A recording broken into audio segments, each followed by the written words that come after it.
cover the local. Yeah, I cover the local plan work, and I've been working for Maldon District Council since October 2020. Prior to that, I worked for a long time for District Council in Lincolnshire, and I took their plan through to a successful examination in 2017. So I've got a very short presentation for you. I don't want to go on and on and on about the presentation because I'm sure lots of people. And could you just hold on a minute? We're getting a bit of feedback at the moment, so you're not very clear. So okay. It was muted. It was muted. Yeah.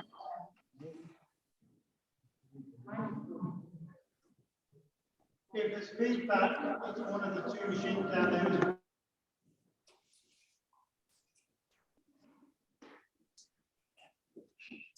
The wonders of technology.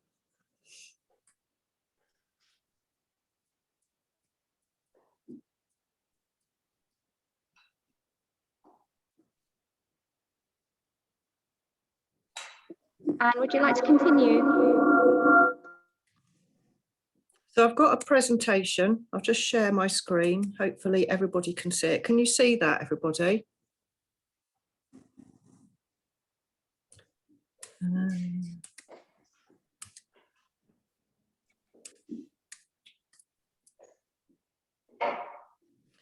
So the council is preparing a updated version of its local development plan. The last local development plan was approved in 2017, so it's not very old, but it was started in 2014 and it runs from 2014. So its lifespan is 2014 to 2029. So we have a legal obligation to review local development plans every 5 years, and actually the legal obligation to review the plan is next year. So we're only starting, about 2 years early, and reviewing the plan because it's fallen out of date. We haven't delivered enough housing in the way that we should have done as set out in the plan, and so there was a trigger in the plan for that, which said if you didn't hit this trigger, you then have to review the plan. So we haven't hit that trigger for a number of reasons. We also don't have a 5-year supply of housing, which means that we have to have 5 years supply of housing that, with planning permission, that is deliverable over the 5 years to meet the housing target. And that is falling quite rapidly. And what that means is that the housing policies in the plan are moving out of date. And therefore we need to look to the national policy rather than our own policies when we're decision making. And that leaves the district vulnerable to, I call it planning by ad hocery, where you just ad hoc people come in with applications and they have a higher chance of getting permission than they would do if we had a robust and up-to-date local plan. So we're looking at lots of different things that we could make better in the plan. First of all, the way it's set out, we need to change that and make it much clearer. We're doing a number of studies because the evidence base of the plan is now quite out of date. So we're looking at all of our wildlife sites again and updating that. We're doing a flood risk assessment for the district because that's out of date. We're looking at renewable energy, housing. We're having an employment lands need study, a gypsy and traveller accommodation study. We're looking at all of our infrastructure again, and we're having some transport modelling done. We're going to update our water cycle study. So we're having a whole host of new evidence prepared for the plan. So how much housing are we asking? We're asking in our consultation how many years our plan should run for. So should it run for 15 years or should it run for 20 years? Because if it runs for 20 years, we have more chance of getting those big ticket items of infrastructure that we need because there's more money available in development. And we think this time that we're probably going to need to provide a secondary school in the district because there is some shortfall in education provision. So We use something called the standard methodology for calculating housing need. It's a government requirement that you use this methodology, and the government set the housing target now. We don't set the housing target for the district. So if we went with a 20-year housing plan, we would need to provide about 6,100 homes across that 20-year period. We put a buffer on that, which we have to do, and the size of the buffer is something else that we're asking about in the consultation. So if we put a 20% buffer on, then we would have to provide about 7,392 homes. And then what we do from that, we take off all the houses with planning permission. So at the moment, there's about 3,000. We take that off. We'd add on any shortfall in what we should have delivered from 2014. And it's about 380 at the moment, not 266, it's gone up. And so we have then, that gives us our minimum target for site allocations. So at the moment, it's about 4,500 homes that we would have to find land for in the district. So what we're asking, and this is really important, and this is really one of the reasons that we, I'm almost pleading with you really to get online and answer. If you don't answer none of the questions in the consultation, if you could focus on this one, it would be very helpful for us. We need to know what people think about how we should distribute growth going into the future, whether it's 15 years or 20 years. Forward 7 options. We can carry on business as usual, which is what the previous local plan put forward, and that's focusing all of our growth in Maldon, Heybridge and Burnham. We could have a strong focus on Maldon, Heybridge and Burnham and some of the larger villages, maybe the top 3, top 4, but we haven't named them because we need to work out which ones. We could focus all of our growth, so all of that 4,000 odd houses in all of the large villages, and Tollesbury is a large village, by the way, it's come out as a large village. We could scatter growth everywhere, which is called pepper potting, and we could put it in all of the villages in the district. So that's your towns, your large, medium and small villages.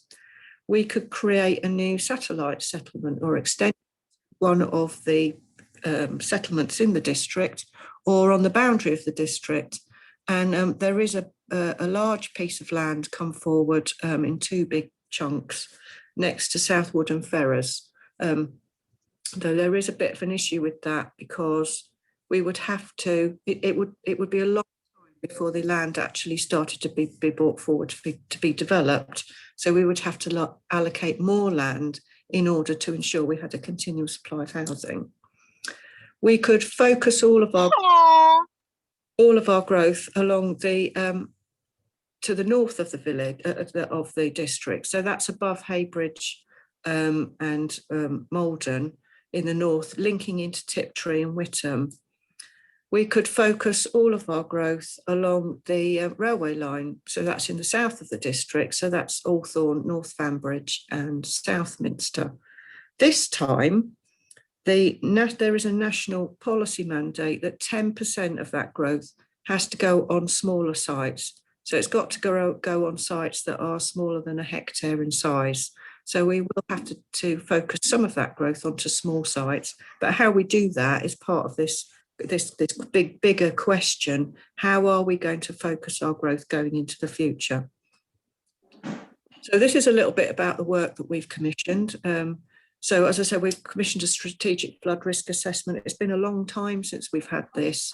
And what we're going to be looking at is called hazard mapping and breach mapping. So if the defences failed, what would happen to the water if it came in? We're going to be updating all of our wildlife sites in the district. It's been a very long time since we've done that. Deployment land review, gypsy and traveller assessment, transport modelling. We're going to have a health impact assessment, which the previous plan didn't have. So each policy will look to see how it will impact on people's health. We're going to be having a look at all our sports needs across the village, the district, all the play facilities and the sports facilities and what condition they're in. It's been 20 odd years since the council did that. And we're going to be updating nearly all of our policies. They all need changing.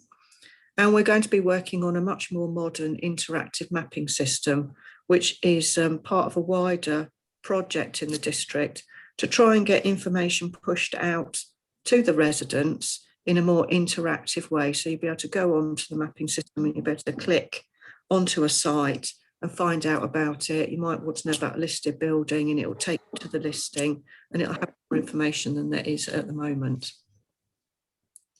So we're out for consultation on our issues and options document. There is quite a long consultation, but you only have to answer the questions that you're interested in. You don't have to answer every single question. We are trying to push people online because it's quicker for us to do that. It's part of the climate change agenda. We're not producing lots of paper and waste. So we do have a consultation portal which you can submit your views on. We're out till the 14th of March. Now, if people don't have an internet access, there's a telephone number that they can ring back. And what happens is an email is given to us and they'll get a telephone call within 1 working day. Weekend, they'll get a telephone call by Monday. And there'll be, there's reference copies in all the libraries, plus Tiptree and Southwood and Ferrers. So, any questions? I'm just going to stop sharing so I can see you. Any questions?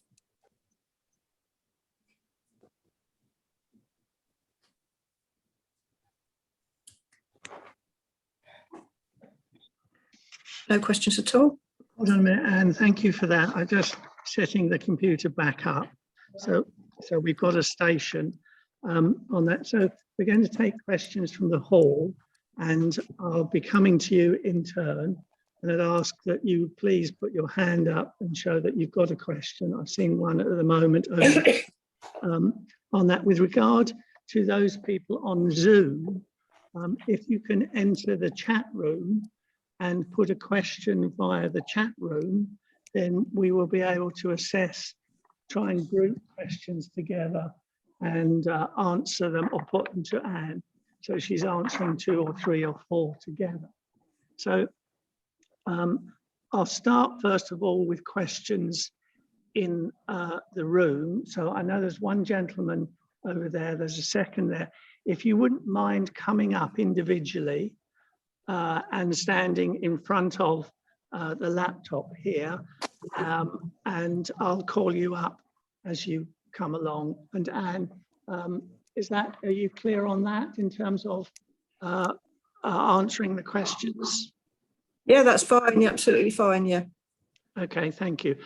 If you wouldn't mind just also stating your name, please, so that we know who you are on that when you come up as the first thing. Thank you. Okay, thank you. My name is Barry Jones. I have 3 questions, actually. The first is, it wasn't clear to me from your reference to the existing LDP, whether the problem with it was a timing issue, that it was just going to run out of time, or whether there had been intrinsic problems with the delivery and the structure of the plan that was established in 2017. The second question is whether and what implications and what the stage indeed of the government's review of planning procedures has for both targets and also the processes that we'll be subjected to in trying to assess our development plan. And the third is that you referred to a buffer. Now you specified that this was a voluntary thing, but that you'd added 20% to the, as it were, target numbers. And I'm not clear why you did that and whether you have to do that, because it clearly adds significantly to the number of houses that we've got to somehow find in the next period of time.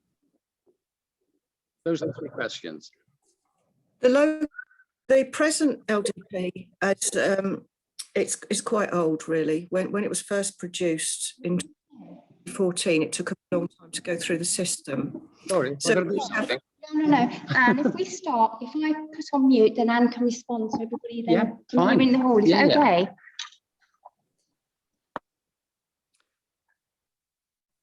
Right. The present LDP was started in 2014, and when it was approved in 2017, there have been changes to the National Planning Policy Framework since that date. So there are some things in the plan that are moving out of date. So for instance, first home.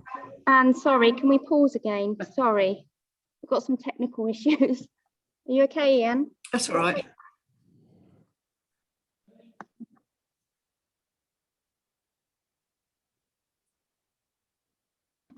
We try again.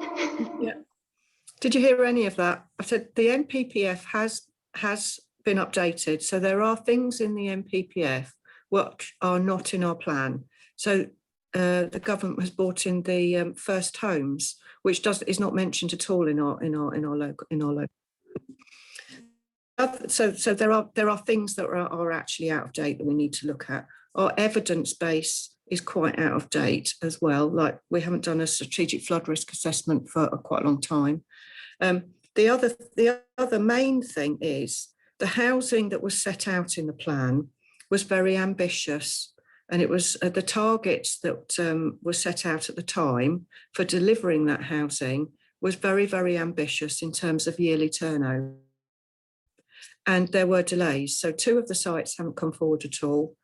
The other sites have been completed, and that's fine. But the really big sites have been much slower at building out what they should have been. So what's happened is we are completing houses, and we're doing very well on that regard. We're not doing badly at all, but we're not granting enough planning permissions in order to sustain a 5-year supply. This is why I could do a whole evening on the 5-year supply. So once you drop down under 5 years, your plans, your housing policies in your plan are deemed to be moving out of date, and therefore they don't carry the weight that they did in decision making. And the further down you go, the worse it gets. So we have now dropped under 3 years. So this is very serious now for the council. So that means people who might not have got planning permission before, they can come in to apply for planning permission, and the council are going to be it's going to be very difficult for us to refuse those applications, or it will go to appeal, and we will start losing appeals. So we need to rectify this by allocating more land. You never allocate more land than you would ever have to allocate, because you take off what's already got planning permission. So allocating anything that we wouldn't have to allocate at some point in the future, we're just doing it now to try and have a 5-year supply, because that is the key issue. In regard to the changes to national planning policy, the government tells us that we have to continue planning. And I think it's very important for this district to continue doing that, because we don't have a 5-year supply, and we don't want to be planning by ad hocery. We want to be planning through a planned process. So we will just combat whatever comes in through the government changes. We will just adapt and move with what that brings us. And actually some of it might benefit us anyway, because the government are looking to change how infrastructure is funded and how that works. So at the moment it works through Section 106s or Community Infrastructure Levy, and they're looking to change that, which might benefit us in the long term. So I can't remember what the third question was. What was the third question? I can't remember. I'm very sorry. I've been waffling on that I can't remember. It was the question about the buffer. Oh, the buffer. Yeah, now the buffer, it's best practice to put a buffer on. You have to put in the 5-year supply, you have to add a buffer on, either 5 or 20%. You have to. That's the kind of rules that you have to abide by. When you're doing site allocations, an inspector will expect you to have a buffer, and the bigger buffer you have, then the more chance you have of maintaining a 5-year supply of housing. And that's the key. That's what we need to do. And we mustn't get into this position that we're in now again, because it leaves us so vulnerable.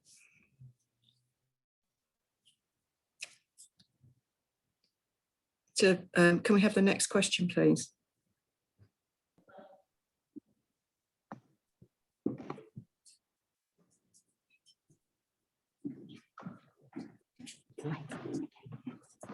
Hi, Anne. Rex Davenport from Tollesbury.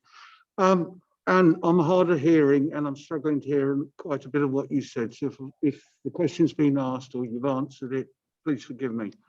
That's Maybe fine, on yeah. reflection, I should have come via Zoom rather than the hall. I've got 3 questions. The first one is you put up a list of studies and work that the council are undertaking. Are you planning on doing any work on the infrastructure? And there I'm thinking about school capacity and sewage farms and that stuff.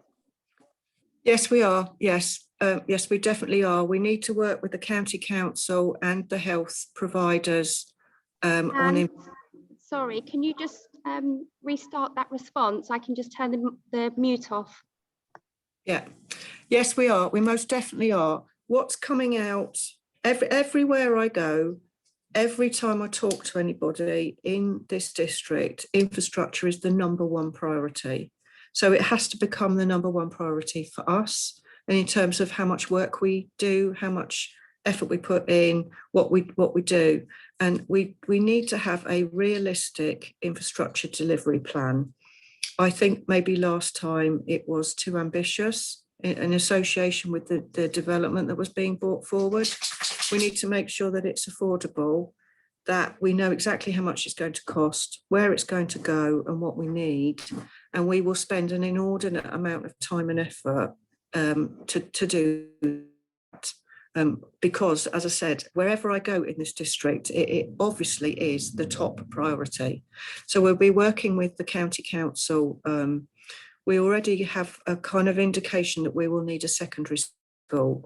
So I don't know how we're going to provide that, but it's there. We you know, it's something we need to talk about. There's an indication that we need some extra health provision. I don't know about roads because we need to do transport modelling and then we'll work with the county council on the road issue. But yes, it's a #1 priority. Yes, we definitely need, and we will be producing an infrastructure delivery plan for everybody to look at, and it will be public, that document.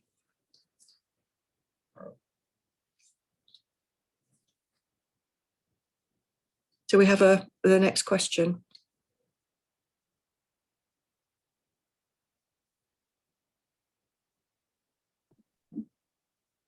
Right, save Michelle jumping up and down. I'll ask you 2 questions, if that's okay. Firstly, when I've had a go at doing the questionnaire, the response form, whatever you call it, online for Maldon District Council, which was fine. There's 58 questions and I beavered away through them. What I noticed, though, that there was a question that asked me which of the 7 options that I liked and to give reasons why. I couldn't find a question that gave me the option to put which options I didn't like and why. And I think sometimes the negative and the reasons and the evidence is just as important as the ones for it. And the other question I've got is regards to the neighbourhood plan. Could you say something about the neighbourhood plan in terms of the villages and how that impacts on this process, please, Anne? Yes. Right, with regard to the questionnaire, there are text boxes and you can put your comments in there. So if out of the 7 options you don't like any of them and you have a better idea, because we're not actually adverse to other people, you know, we are not the fountain of all good ideas. I always say that. Sometimes the best ideas come from the public. You can put your ideas in the text boxes. I've been in, was it last week, and expanded them to 5,000 words each box. So there's quite a lot of room in each box for you to give your views.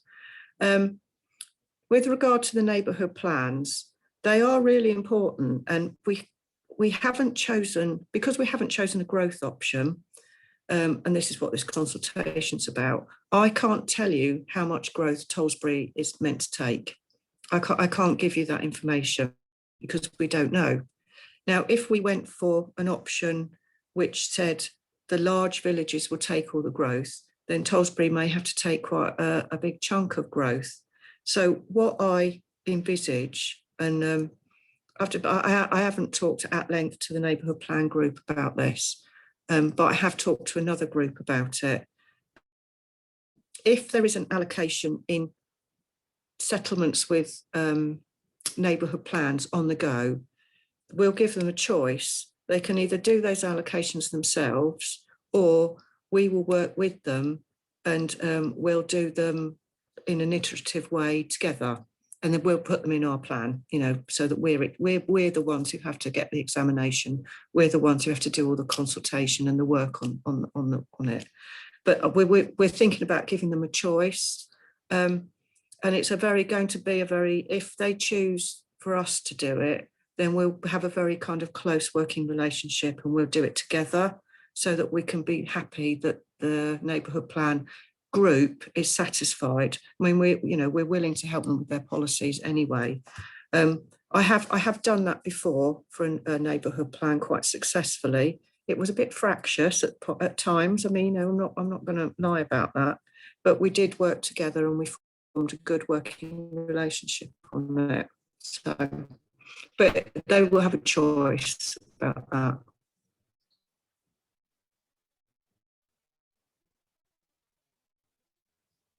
Question, please.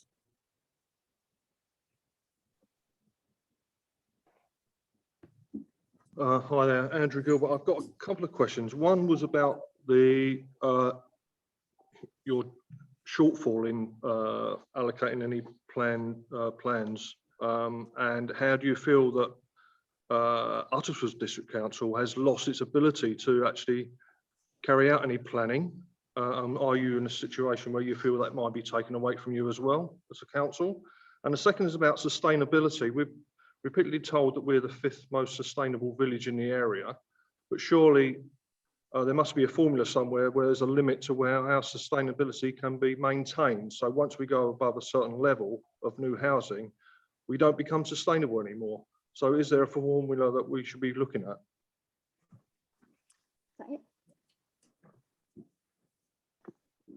In regard to planning powers, no, I don't think Maldon District Council is anywhere near that point.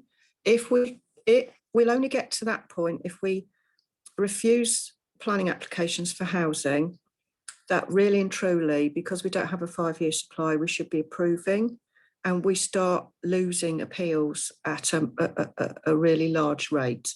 Then the government may step in and take away our planning powers, but we are a long way from that at the moment. I have to say, I'm not worried about that at this second in time. With regard to sustainability, no, there is no formula, and there is no amount of expansion that you can do where you say, oh no, you're not sustainable anymore, because otherwise we wouldn't have cities, would we? You just carry on expanding. So Maldon as a town could just carry on technically expanding ad infinitum. So no, there's no formula at all. In terms of sustainability, it's not very well defined by the government, which has always given planners an incredibly difficult task. There's no set formula, and it's really based on the decision maker's view of whether something is sustainable or not.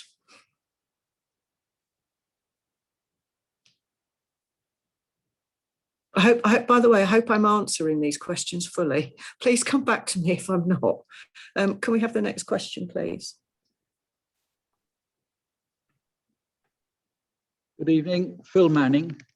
My question is regarding the green homes for the future. The Essex County Council is investing an awful lot of time and money in producing their views on how houses should be built, or what criteria they should have during that building process. And I know it's not law at the moment, but it seems daft to be putting up houses that don't conform to modern insulation and green energy rules that are obviously in the pipeline. How much can you do during your planning process to make sure that we get sensible houses rather than have to retrofit in a few years' time all the new houses we've just built? Thank you. The council's declared a climate change emergency. We've got a climate change strategy. The county council are just about to employ 3 officers for climate change, and us, Castle Point, and I think Uttlesford again, because we're plan making, we're going to be working with those officers to try and help in our policy creation to make sure that we do take climate change in and give it its full regard. We're taking it extremely seriously. In the present local plan, it's not mentioned much. It's not really given a very high priority. And that's another reason why our plan is moving out of date, because the NPPF has ramped climate change up significantly, and it's more significantly a priority on the national agenda. And we need to make it a priority in our plan. So it's something that we're taking very seriously. It's up there with infrastructure as one of the top priorities. And you're perfectly right. We should be building houses that take into account climate change. Otherwise, we're just wasting our time, really, aren't we? So, yeah, we're taking it really seriously.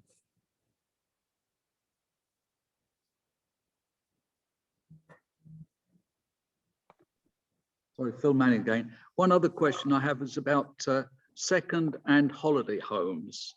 What provision is taken into account for the fact that there's probably a lot of properties that could be used with a slightly different slant from the government? Do you know, I don't know. That's a really good question. I hope you respond to the consultation and you raise that in the consultation. I'm going to go away and make a note of that, because it's not something that I've actually thought about. So no, that's a good point. If I don't know how many holiday homes there are in the district, and I don't know how many are empty. If it's a significant amount, as I said, I don't know the numbers, but if it was a significant amount, we can have policy that tries to limit that, because it has an impact on housing. But I don't know, and it's an interesting point you've raised. Thank you.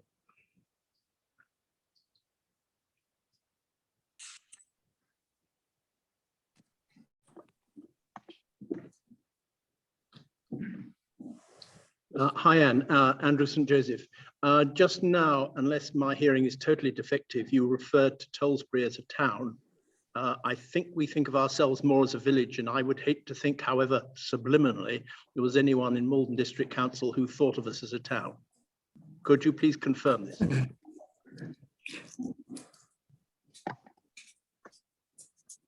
No, you're a large village. You're not a town, but there's no to turn into a town.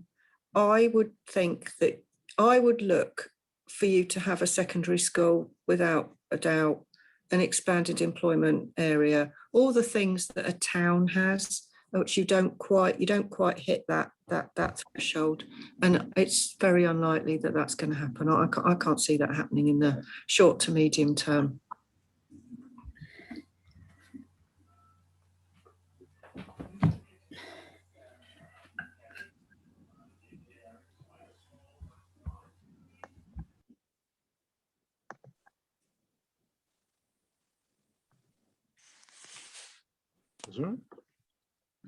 Hello, right. My name is Mr. Flower. A quick question. I struggle with the concept of affordability and houses that are affordable. And I think if we have to build all these houses, is there any way that Maldon can say, look at this, we've got all our young people that are struggling to buy houses and they can afford them. Could we prioritize them? Can we say, look at the housing stock? I drive past and I'm seeing 3, 4, 5 bedroom houses. Is it suitable? And perhaps we can sort of look at our own communities a bit closer. The government's brought in first homes, the first homes principle. So many houses, and I can't remember the exact number now, so many of the affordable houses now put forward have to be first homes for purchase. And it's still very expensive, I have to say, because Maldon as a district is very expensive. That's I don't actually know if there's anything we can do about that. But yeah, so first homes. So there will be a policy about first homes in the new LDP, which isn't there now. That is trying to enable your children to get on the housing market if possible. We still, of course, will be providing affordable housing, as a rented option and a shared ownership option. But I don't know to what extent at the moment, because we were talking about infrastructure, weren't we, and the cost of infrastructure. And I always refer to it as a cake. There's only so much, there's a cake and that's all the infrastructure. And it's how we cut the cake in terms of cost, because there's only so much money in development that we can take out of it. And I know we all think of developers being kind of super wealthy and they've got lots and lots of money. But we're only allowed to take a certain percentage of their profits in terms of infrastructure payments. And we work it out, and it's between 17 and 20% that they have to make between 17 and 20%. Anything over that, we can then take out a Section 106 money for infrastructure. So if we, and I'm deviating off the question, I know about first homes, but so if we have a school which is extremely expensive, we will have to look to see how much funding is left to pay for the other things that we need.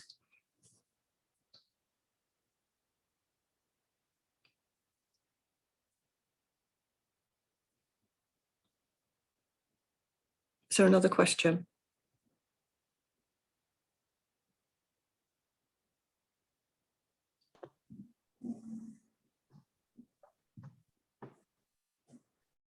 Hello, Anne. Hi. I've got a couple of questions that are on the chat, please. First of all, can the LDP influence the quantity of buy-to-let properties?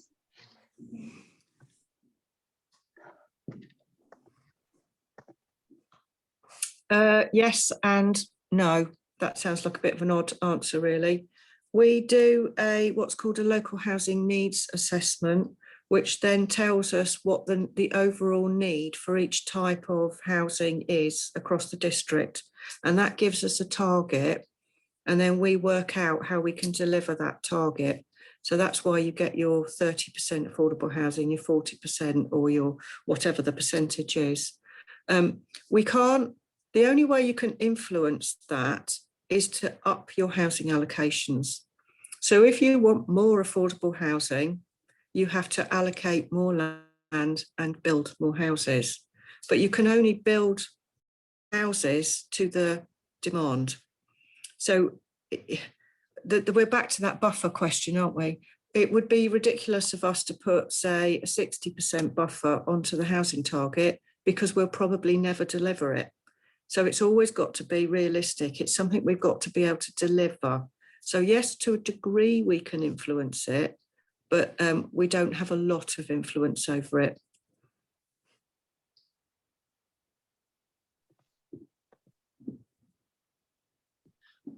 Thank you for that.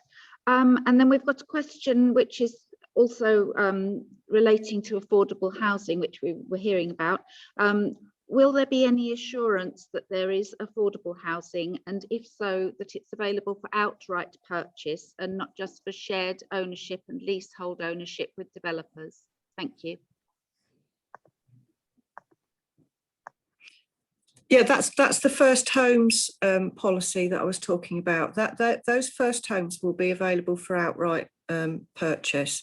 The price of them is capped. I can't remember the exact figures, and I can send some information to the parish council that they can hand around to people. But yeah, the price will be capped, though I have to say in the district it will still be very expensive. Where I live, the first homes price cap, it's actually cheaper to just go and buy a house. So in Maldon district, that's not the case. So yeah, the first homes is a real flagship policy of the government in terms of housing. They want to get people buying homes, and they want to get young people onto the housing ladder. So there will be a policy. We will be encouraging that, and we will be supporting it.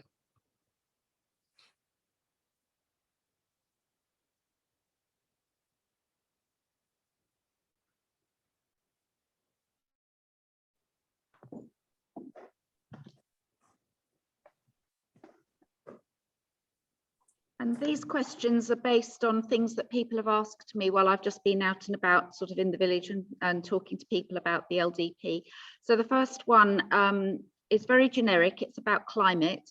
What can the LDP do to combat the climate crisis? I know you've talked already a little bit about house insulation and how homes could be built to certain green standards, but I wonder if there are any other wider things. And linked into that, I think we've already touched on this, but why is Tollesbury deemed to be sustainable? And I think what you're saying is there isn't a national policy that says this is what sustainability means. And I think we all feel that because we're more sustainable than another village, we're called sustainable. And actually, whilst we might tick some of the economic boxes for sustainability, we certainly tick the society box for sustainability, but we are 15, 20, 30 minutes drive from most places, and most people commute. They commute to school, they commute to work, and I'm really not quite seeing how we can be deemed to be sustainable. So the whole question is around climate and what the LDP can do for the climate crisis or against the climate crisis. Thank you.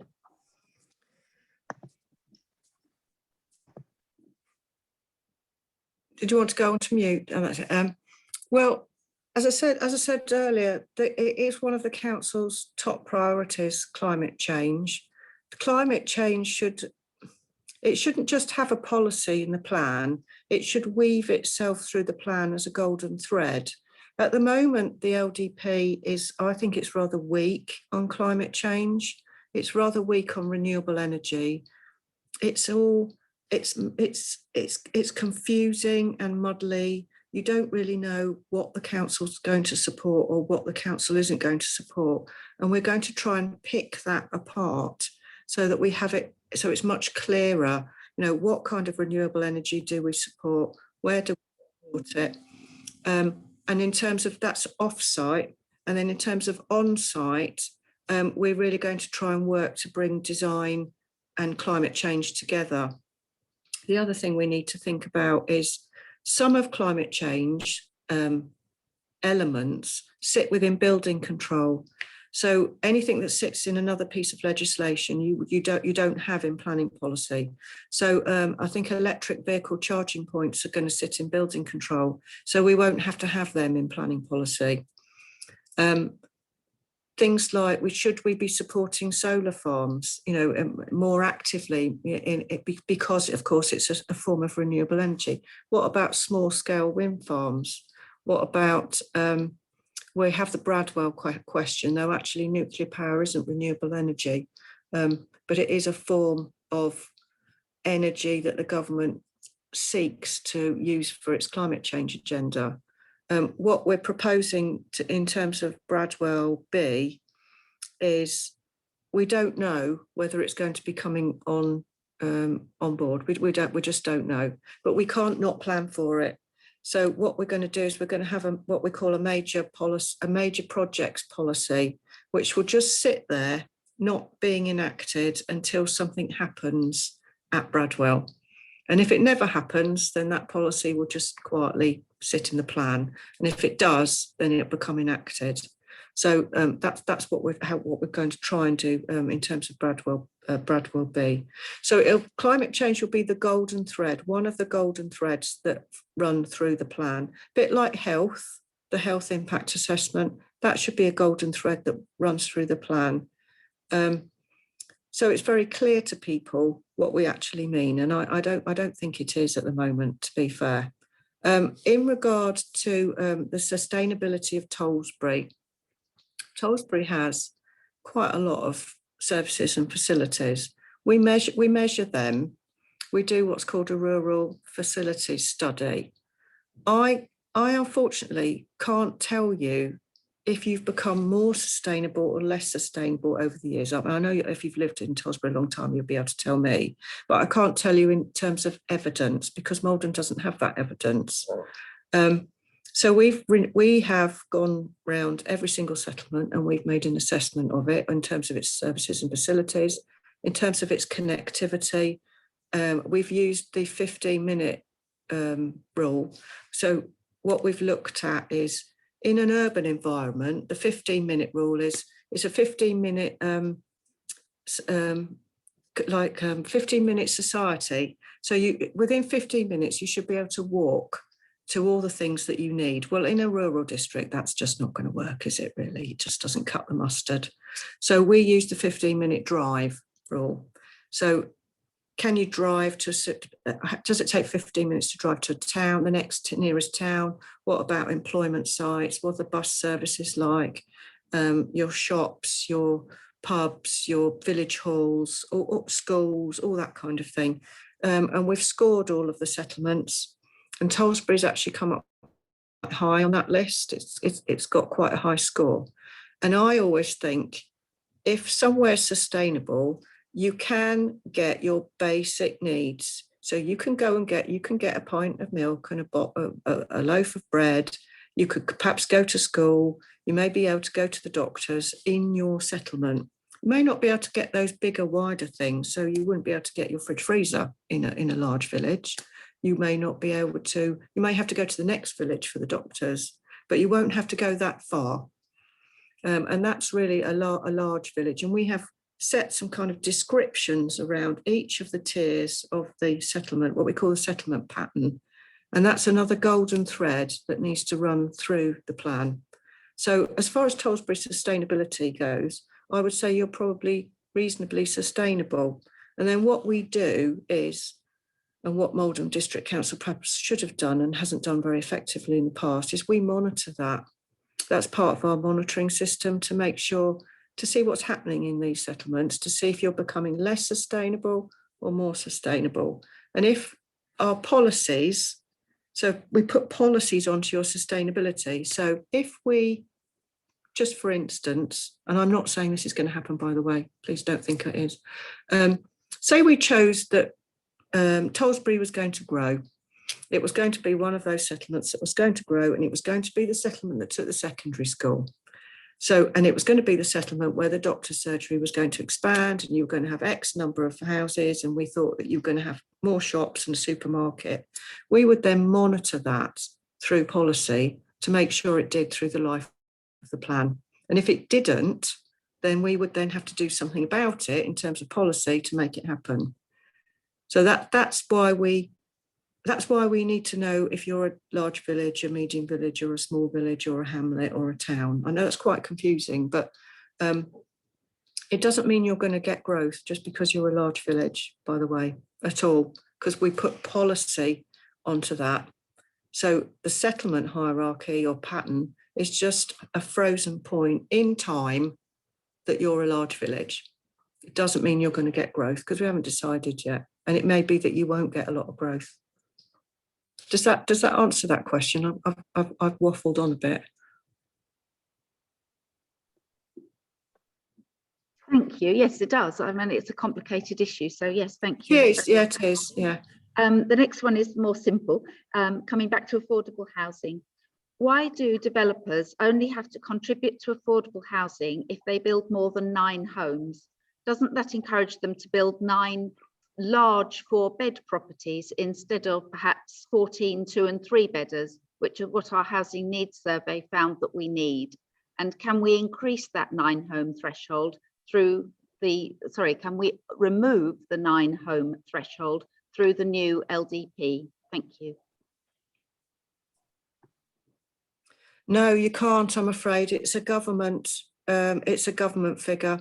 You used to be able to have less. It's called the threshold for the percentage that people give for affordable housing.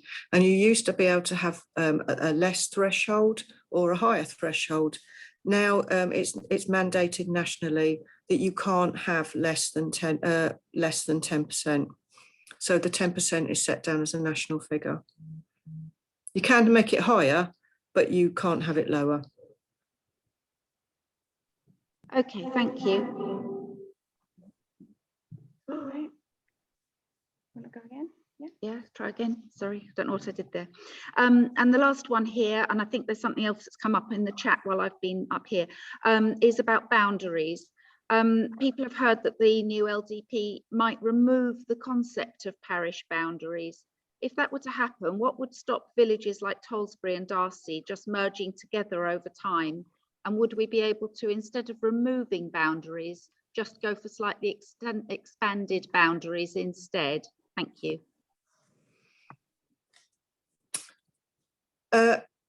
Settlement boundaries are really old-fashioned. They're kind of out of date now, because what happens is, and this is part of the district's problem with the 5-year supply, you have a very tight settlement boundary, and then you try and squish your housing, your what we call your windfall housing. So that's housing without planning, without being planned, and you will always get windfall developments come forward. We can't stop them, they will always come forward. You get them squished into that boundary, and if there's no land in that boundary, that means we can't actually technically grant any planning permissions. And so if you're building lots of development and completing lots of development, but you're not putting any planning permissions in, you end up, it ends up contributing to the issues with the 5-year supply. And they're just an old-fashioned concept that not a lot of councils use now. So what we're proposing is we're thinking about getting rid of them, asking the members to get rid of them. And what we will do is we'll have a policy instead to actually say how we will deal with windfall developments. At the moment, the LDP has said that, I can't remember the number, I think it was 300 odd houses will come forward as a windfall development. And then it didn't set out how it was going to be dealt with. So for the decision maker, people making a decision, they have no idea how to deal with that, with those houses coming forward. But if you set it out in policy, and then everybody knows and it's very clear. If we have a settlement boundary that actually is larger than the settlement, so it goes outside of the back of people's houses, it goes wider than that, what you're technically doing is opening all of that land up for development, because what you're saying is it's in the settlement boundary, and anybody can come forward at that point, and you know, they could technically get planning permission. So it's better to put a policy on, and your policy might say something like, trying to think now, I had one at my last authority. For windfall sites, there can be no more than 3 units. They can't be backland development. If there's any kind of key strategic gaps, so if there's a nice piece of open space, you can't fill that up in the village. If you can see glimpses into the countryside, you can't build blocking those glimpses, and you can only have sites come forward that are in or adjacent to the boundary, so you don't have development kind of leaking out into the countryside by ad hocery. So, and you can put all sorts of caveats around that, and that's so that everybody then knows that if a windfall development does come forward, everybody knows what the criteria is for determining that application. Yes, I think that's the end of that answer. Thank you. So then we've got back to, well, sort of related to affordable housing, really. Can the LDP influence the quantity of buy-to-let properties? We had that question.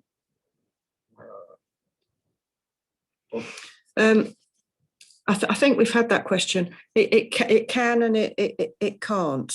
You know, we have a set. We collect evidence, and that tells us what our target is, and that's what we need to try and meet in terms of buy-to-let. So if the target said, for instance, that we didn't need any buy-to-let properties, we would not be able to insist on them in a planning application. It doesn't, by the way, it doesn't. There is a high need in the district for all sorts of affordable housing, and that's not surprising with the cost of housing. Okay, thank you. Jean. I'm going to hand over to somebody who's going to come up and ask a question from the floor, Anne, and then I've got a few more that have come up in the chat. Okay. Good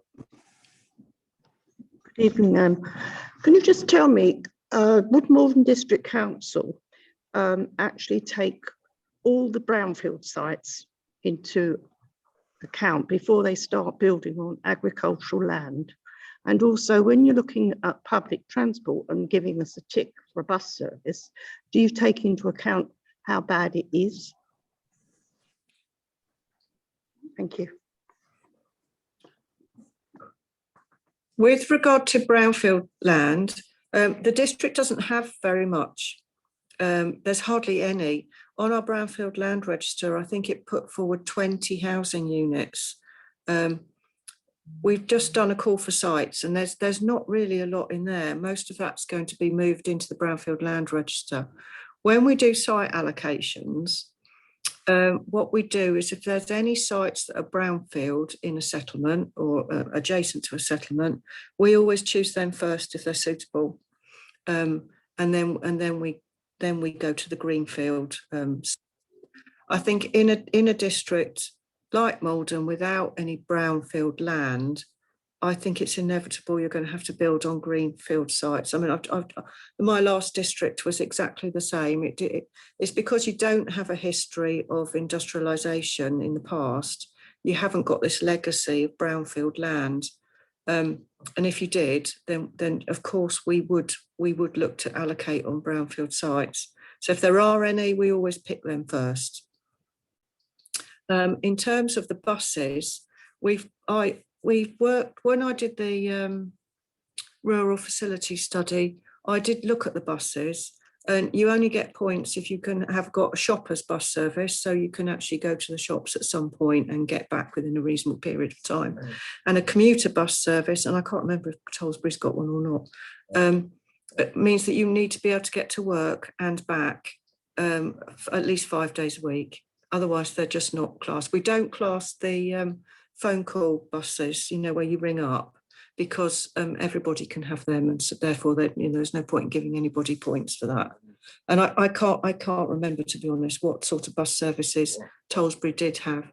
Overall, though, I have to say, and I know it's subjective about where you live, and where everybody has their own views and opinions. I was quite surprised by how many bus services the district had. Given where I live, it's really, really poor. But it is, you have your own personal opinion about where you live, don't you? And that's how you view, you view the world. But yeah, we've had a really good look at the bus services, and if they're incorrect on the rural facility study, please let me know. It's funny enough, because I've just been in touch with the chair of Maldon Parish Council, and he said, well, we have a bus service. You haven't noted our bus service. And I said, well, they're not. It's not on the Essex Live website. And he went, I'm looking at the buses. That I can see them at the bus stop. So I've had to change. I'll just change. I'll change the information. That's perfectly okay.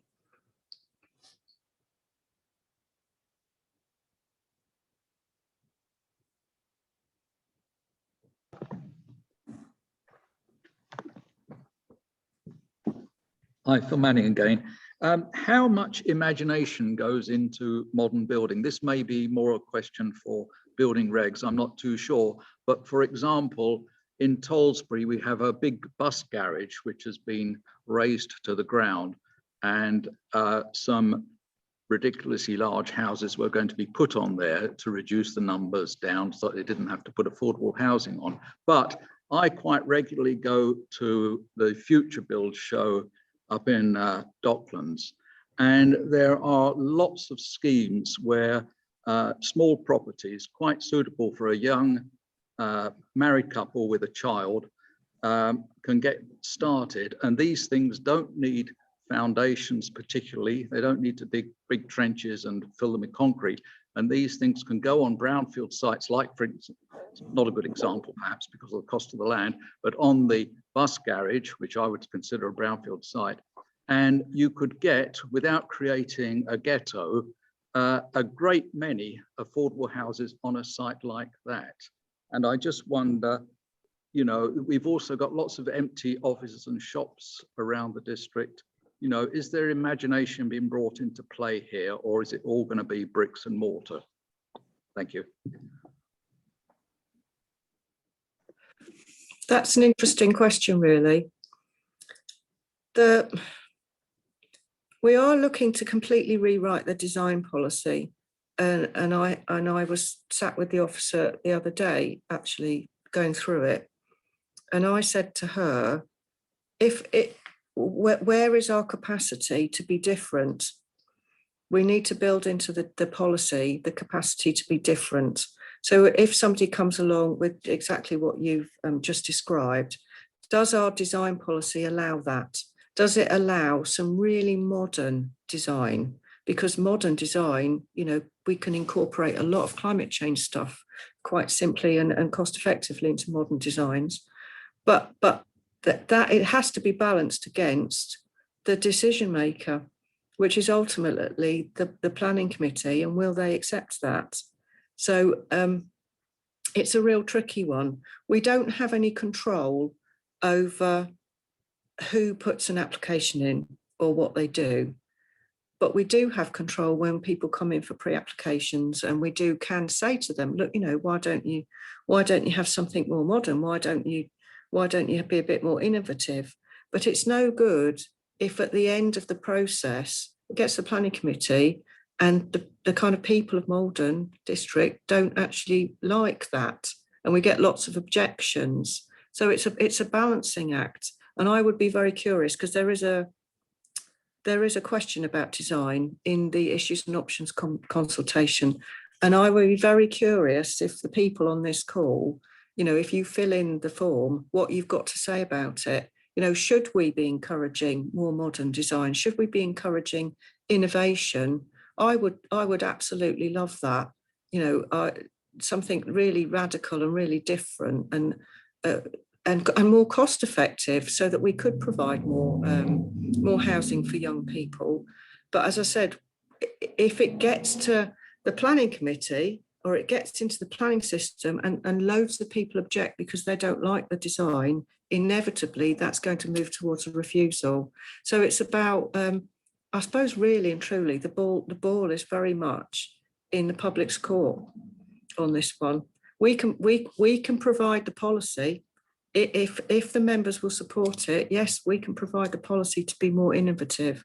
And I've already had that conversation with the officer who's doing the policy. But whether we will get it through at the end of the day is kind of to you, really, all of you, and what your views are.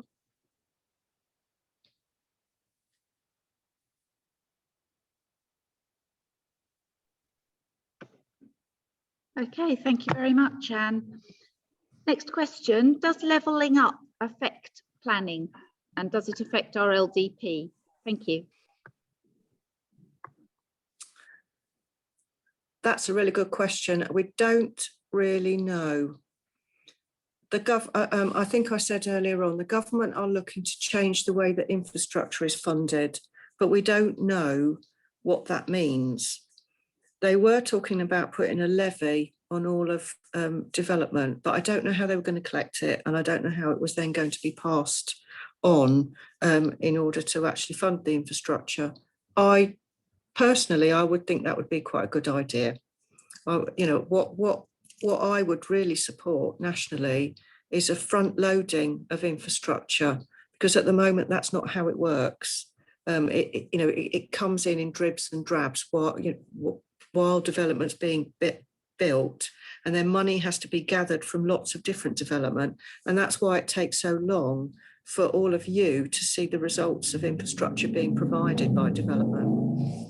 So I don't know. I mean, they're talking about moving funding north, aren't they? And that might have an impact on how much funding as a district council we actually get, because Maldon, they're also talking about pinning it back to deprivation. And though there are small pockets of high deprivation in the district, overall, in terms of deprivation, Maldon is really high up there as a non-deprived district.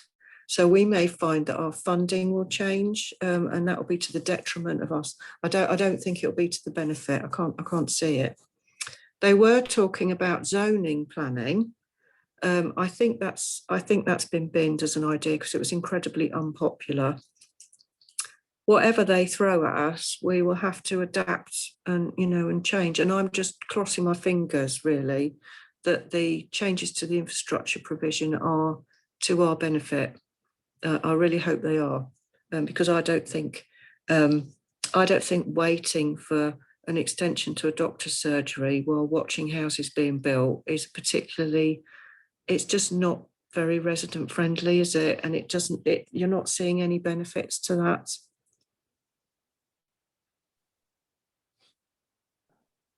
Okay, thank you very much. Question here about, we have lots of narrow roads. I mean, Anne, you've come to Tollesbury, you know what we like. We've got the S-bend, we've narrow roads, lots of cars parked everywhere. Will this issue be considered when regarding new development in the area, and how can it be addressed if any proposals are granted permission? We consult with Essex County Highways. They will only recommend refusal on grounds of highways if there is a significant impact. So that is so rare, to be honest. It really is quite rare. We have to be guided by them. We're not the highway professionals, though we may not always agree with them. They are the people that we have to consult, and they are a statutory consultee in the local plan process. We work very closely with them. In terms of allocations, if Tollesbury gets any, there's a big kind of if there with a capital letter, we will be consulting the county council and working with them to make sure that the impacts, if there are any impacts, one, we know what they're going to be, we know how much they're going to cost, and then we work out what the mitigation is going to be if we can mitigate against them.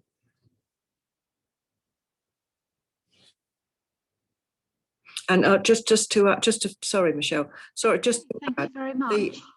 I don't think there are any more questions in the chat. If you are in the Zoom side and you do have a question, maybe now's the moment to unmute and holler, because I'm not seeing any more questions. And are there any more questions from the hall? Yes, Andrew, would you like to come up?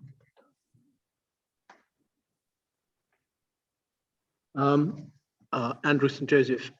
Yes, I'd like to dig a bit deeper into transport, particularly with highways, because their rationality seems to be less than Maldon District Council's.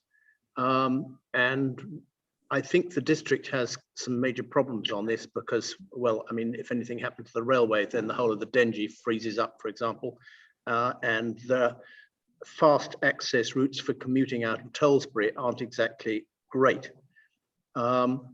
And yet highways, and having been part of the planning process before, really aren't interested in any minor problems. If anything, they're a walkover for any development as far as I can see.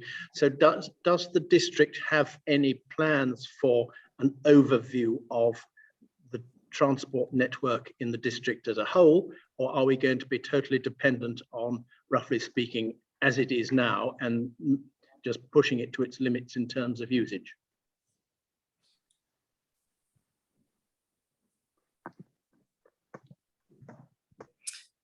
We've commissioned a piece of work looking at transport modelling. We will be working with the county council looking at junction capacities in terms of the growth option that we choose, or options. We might have two and then hone it down to one. So there's a kind of computer model that you plug the growth into, and you look at the capacity for each junction, key junctions. We will do that. We've commissioned that piece of work already. It's sat there waiting for us to, we've sorted out the methodology, and it's waiting for us to choose a growth option. In regard to counties' view on highway issues, the significant impact is actually a national requirement.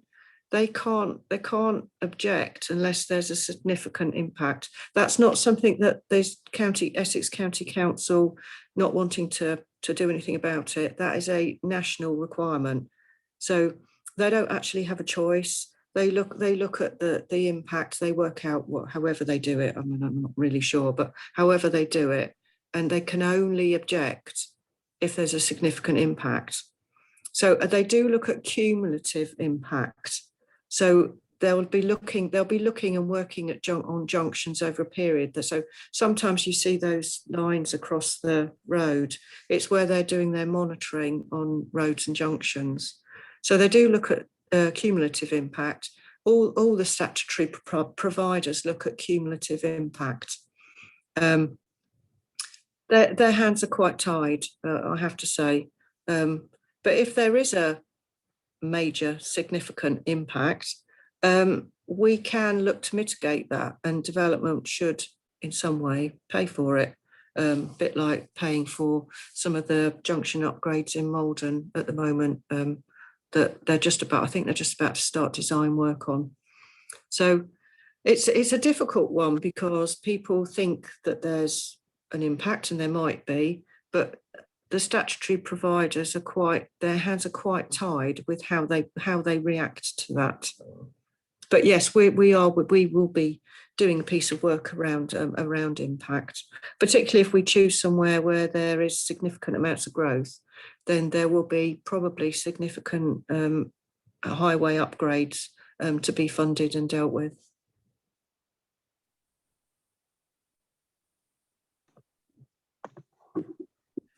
Hello, Anne. I've one question for you, which relates to 106 agreements and the SIL.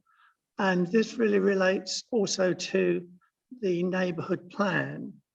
When we started this process, we were told that the fact that we were doing a neighbourhood plan would mean that we would be eligible for a certain percentage of the pot of money that was either acquired via 106 agreements or via a SIL agreement on that. Is that still going to be the case? Do you know? It's only community infrastructure levy where those areas with the neighbourhood plan get 25% of the contributions from development that happens within their neighbourhood plan area. We were going to do a community infrastructure levy. It's on pause at the moment because we're doing a new plan, and therefore we'll have a new infrastructure delivery plan. So we need to make sure that if we do the levy, it's up to date. What we're going to do is we will weigh up what's best for the district in terms of how much buck can we get, how much bang can we get for our buck, basically, in very crude terms. Can we get more money from developers for infrastructure for using Section 106s, or can we get more for using community infrastructure levy? And when we know how much the cost of infrastructure is and where we're going to put growth, we'll work that all out. And whichever is the most financially beneficial to the district as a whole, that's probably the one that we will choose.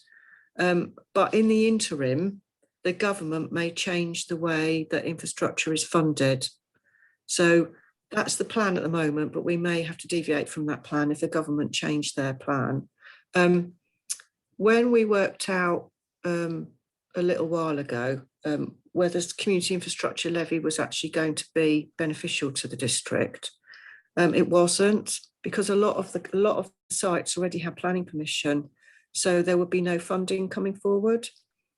And also, really, I can't get my head around this. I really can't.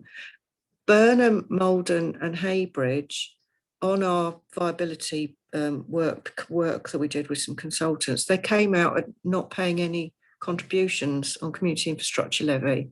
I find that really difficult to believe, but it did. So they're the places with the most growth at the moment. So actually, it worked out that it really wasn't to the benefit of the council to continue with continue, but we will be reviewing it again. We have to make sure that we get the maximum out of development that we possibly can. And under Section 6, this district has done very, very well, I have to say. You know, it runs into the millions at the moment. And I know sometimes it seems like it's really slow to be collected, but there's something like £18 million either been collected or due to be collected on Section 106 for infrastructure in the district. So it's quite a lot of money, I have to say, given that my last authority, which was 700 square miles, I think we only had £2 million out of Section 106. So we're doing okay, really.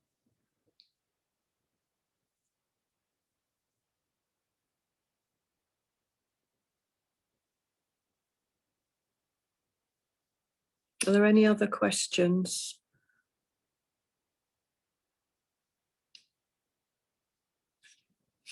They've disappeared into the hall.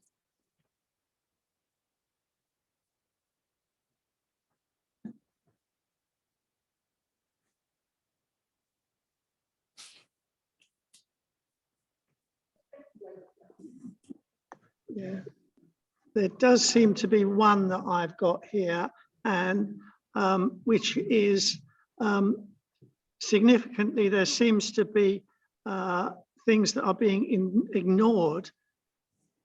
It doesn't really make sense in dribs and drabs. I think he's talking about highways. Yeah, it says here basically, I've seen no evidence of the accumulative impact being considered. Significance seems to be ignored if it happens, and it happens in dribs and drabs. That's transport.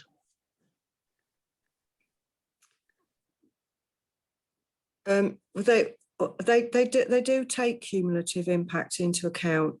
I can't think I mean, if you're talking about Tollesbury, I don't think there's been any really big major applications been approved for a while. Correct me if I'm wrong there. Yes, you get the single houses, the 1s and 2s, but actually in the overall impact, unless they end up going, you get 1s and 2s come forward and it goes into the hundreds, which is highly unlikely. It's not a significant impact onto the highway, the transport network. A few windfall sites will not have an overall impact. Once you start having some larger sites, above 50 units, then that does start to have some kind of impact, and that's when highways will start taking cumulative impact into consideration, and then they start looking at it in the round. Then the whole thing. But yeah, we're doing this modelling, so that will help us, and it will help us in our considerations for future planning applications as well.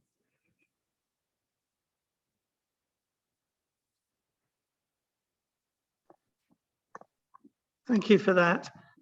It appears that there are no more chat questions at the moment, and there are no more questions from members of the public here. So, and time is 8:25, so we're running on time on that. So first of all, Anne, before you go, I'd just like to express Parish Council's thanks for your time, for being with us this evening and answering all the questions. And I'm sure everybody here and on the Zoom really does appreciate it. So thank you very much. Very nice to see you, and obviously talk through some of the issues that revolve around the new plan on that. I think the other thing is that we obviously have to thank a couple of other people. We have to thank Tollywood. This is the first time they've used a new piece of technology, so we're really learning how to do this. And the fact that we can get this size of image in Tollesbury, and if you're listening, the image of all of us has been in the order of about 8 meters by about 4.5, 5 meters in height. I don't know whether you heard that, Anne, but it's huge on that. And the voice that we all heard coming from up high was Ian. And again, we would like to thank Ian for his time on that. So thank you, Ian. I hope it's been informative. I hope that we've all learned something. This is an ongoing process, and is available, and we've already had a couple of meetings with her. We talked about this evening, and I'm sure as we progress with our neighbourhood plan, we will be talking at length with Anne and her team at Maldon. It's an ongoing process. It's going to take, as I said, approximately another year at least, if not a bit longer. But as Anne said, they are looking for our opinion. I do urge everybody to fill in the forms and answer the questions that you think are most important to yourselves and to the ongoing future of the village.